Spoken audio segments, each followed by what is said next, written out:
बिस्मिल्लाहिर्रहमानिर्रहीम। उम्मीद है स्टूडेंट्स आप खैरियत से होंगे। आप सबको मैं अपने चैनल एसएम कॉलेज में खुशामदीद कहता हूँ।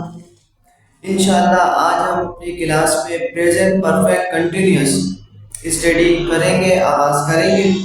इससे पहले स्टूडेंट्स के मैं क्लास शुरू करूँ, तमाम स्टूडेंट्स से रिक्वेस्ट है कि जिन्होंने अभी तक चैनल सब्सक्राइब नहीं किया है लाजमी जो है वो सब्सक्राइब करें, बेल आइकॉन पे लाजमी क्लिक करें ताकि आने वाली अपडेट्स आप तक पहुंच सके।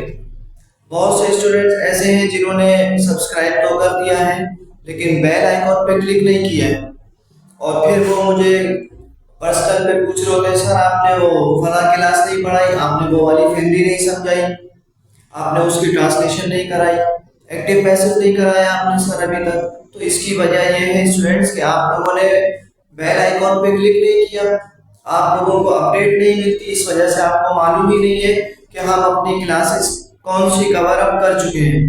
तो बराए मेहरबानी सब्सक्राइब जहाँ किया है वहाँ जाएं और उसे बेल आइकॉन पे क्लिक कर दें ताकि आने वाली वीडियो आपको अपडेट रहे। ठीक है, क्लास स्टार्ट करते हैं। आज जो ट्रांसलेशन समझेंगे तो उसमें हमारा टॉपिक है स्टूडेंट्स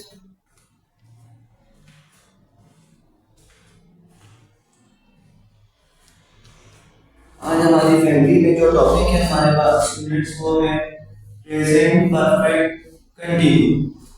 प्रेजेंट परफेक्ट कंटिन्यू कौन से जुमले होते हैं स्टूडेंट्स? उर्दू में भी मैंने आपके लिए तारीफ लिखी है और इंग्लिश में भी समझाने की कोशिश की है।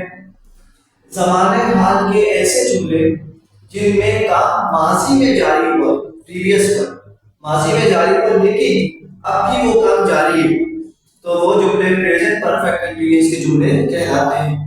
हो सकता है कुछ स्टूडेंट्स को मुश्किल पेश आए कि माजी में भी शुरू था अभी भी जारी है, कोई बात नहीं, हम दूसरी तरफ आते हैं। या फिर जिन जुमलों के आखिर में लफ्ज ता रहा है, आखिरी वर्ड ती रही है, ते रहे हैं वगैरह आए, वो जुमले स्टूडेंट्स प्रेजेंट परफेक्ट कंटीन्यू के जुमले कहलाते हैं। इनमें हमारे पास दो वर्ड हेल्पिंग वर्ब के तौर पे इस्तेमाल होंगे और वो कौन से हैं? वो है has been, have been. Students दो वर्ड का कंपाउंड वर्ड है ना, तो आपको मालूम है कि जब दो वर्ड हो तो अफर्मेटिव सेंटेंस में एक साथ यूज होंगे। इंट्रोगेटिव और नेगेटिव में एक वर्ड पहले होगा और उसके साथ बीन जो है वो बाद में होगा। इंशाल्लाह वो भी हम पढ़ेंगे, लेकिन यहाँ पे बताने का मकसद सिर्फ ये है कि अफर्मेटिव सेंटेंस अभी हम पढ़ रहे हैं और इसमें जो है वो दोनों हेल्पिंग वर्ब एक साथ यूज होंगे। हैज बीन का इस्तेमाल होगा स्टूडेंट्स जब आपके पास थर्ड पर्सन सिंगुलर हो, और थर्ड पर्सन सिंगुलर कौन होते हैं? ही, शी, नेम, इट, ये जो है वो थर्ड पर्सन सिंगुलर।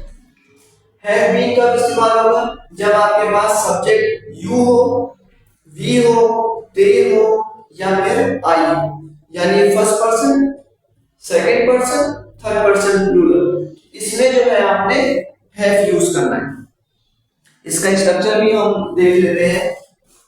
सबसे पहले आपने तमाम जुमलों में सब्जेक्ट लिखना होता है, इसके बाद आपने हेल्पिंग वर्ब यूज करना है।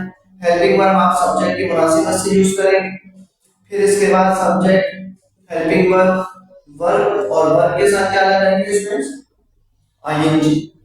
वर्ब की कौन सी फॉर्म? फर्स्ट फॉर्म, यानी फोर्थ फॉर्म हो गई। सब्जेक्ट, हेल्पिंग वर्ब, वर्ब की first form plus ING, object और फिर एक्स्ट्रा। ये आपके पास स्ट्रक्चर है और ये स्ट्रक्चर कौन सा है? ये है सादा जुमला बनाने का, यानी अफर्मेटिव जुमला।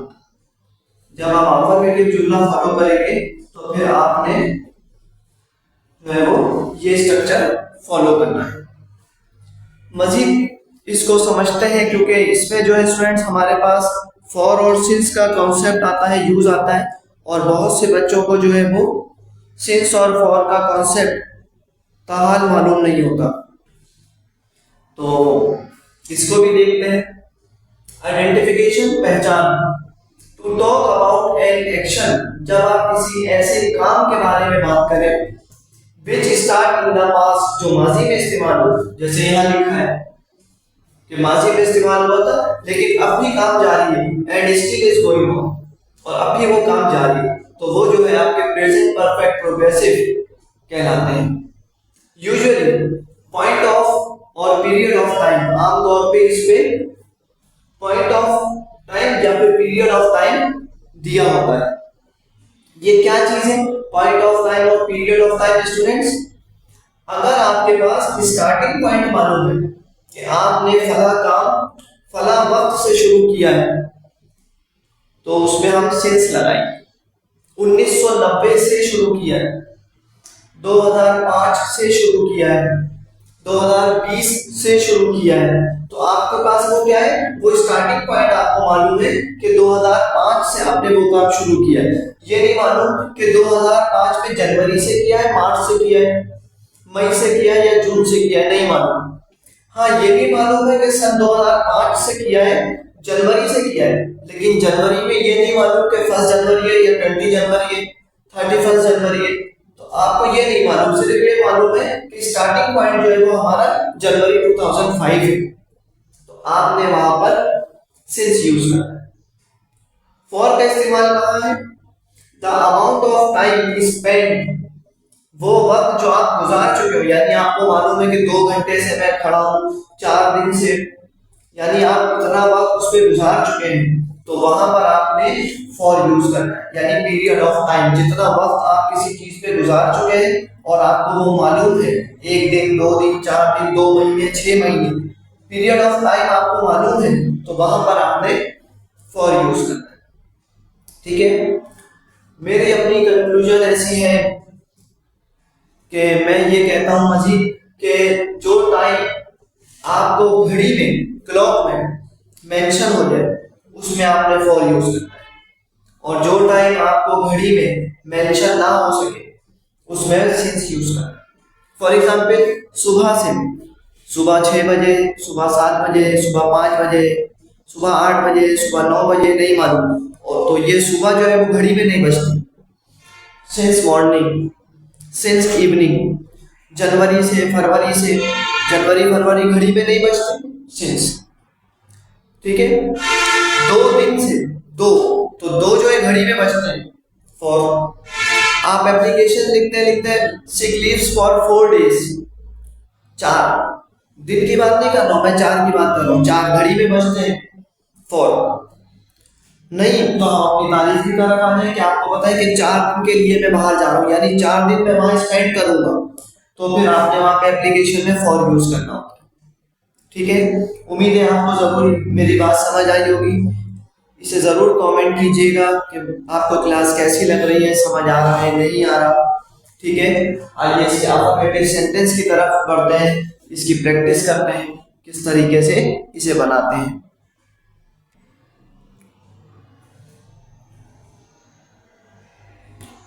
स्टूडेंट्स, कुछ अफर्मेटिव सेंटेंस आपके पास लिखे हैं और इनके आखिर में जो है वो लफ्ज ता रहा है, ते रहे हो, ती रही है आ रहा है, तो ये प्रेजेंट परफेक्ट प्रोग्रेसिव के ट्रांसलेशन है।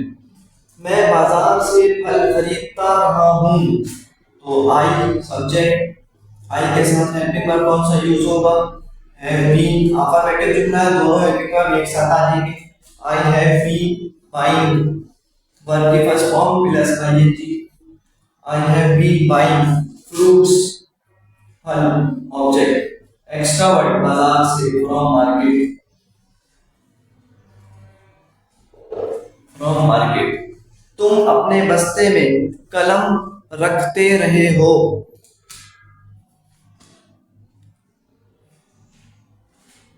तुम सब्जेक्ट स्टूडेंट्स, तुम है काम करने वाला यू के साथ आपको मालूम है हैव यूज होता है, बीइंग भी आ जाएगा साथ, क्योंकि अफर्मेटिव जुमले में दोनों हेल्पिंग वर्ब साथ आते हैं। You have been keeping, keep मतलब रखना, ING fourth form, you have been keeping pen in your bag, in your bag, बस्ते। हम रोजाना दूध पीते रहे हैं, वी हैव बीन, दूध पीने के लिए students drink, we have been drink, ING का इजाफा, यानी first form plus ING, fourth form बन गए, we have been drinking milk, कब पीते हैं? डेली, एवरीडे रोजाना, और डेली हर रोज, और डेली को जो है वो रोजाना कहते हैं। We have been drinking milk daily. वो सुबह से सबक याद करती रही है। सुबह से पीरियड ऑफ टाइम भी मेंशन है। शी थर्ड पर्सन सिंगुलर है, और थर्ड पर्सन सिंगुलर के लिए स्टूडेंट्स आपने हैज यूज करना है। शी हैज बीन लर्निंग, याद करना, learn first form ING. She has been learning lesson, क्योंकि सुबह से है तो आपको एग्जैक्ट पॉइंट नहीं पता, तो आपने यहाँ पर सिंस यूज करना है। Lesson since morning. जैसे मैंने आपको बताया भी है कि जब आपको जो है वो एग्जैक्ट पॉइंट ना पता हो, पॉइंट ऑफ टाइम मालूम हो, तो आपने सिंस यूज करना है। अहमद 2 बजे से बाहर घूमता रहा है। अब अहमद क्योंकि थर्ड पर्सन सिंगुलर है, और थर्ड पर्सन सिंगुलर के साथ स्टूडेंट्स आपने हैज यूज करना होता है। अहमद हैज बीन,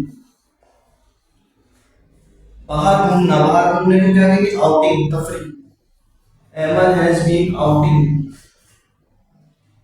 घर से तो नहीं लिखा, सिर्फ बाहर लिखा है, आउटिंग हो गया, बाहर घूमना। अहमद हैज बीन आउटिंग कब से? 2 बजे से, यानी कि आपको अमाउंट ऑफ टाइम जो आप स्पेंड कर चुके हैं वो मालूम है, तो आपने क्या लिखा? For 2 o'clock। Ahmad has been outing for 2 o'clock।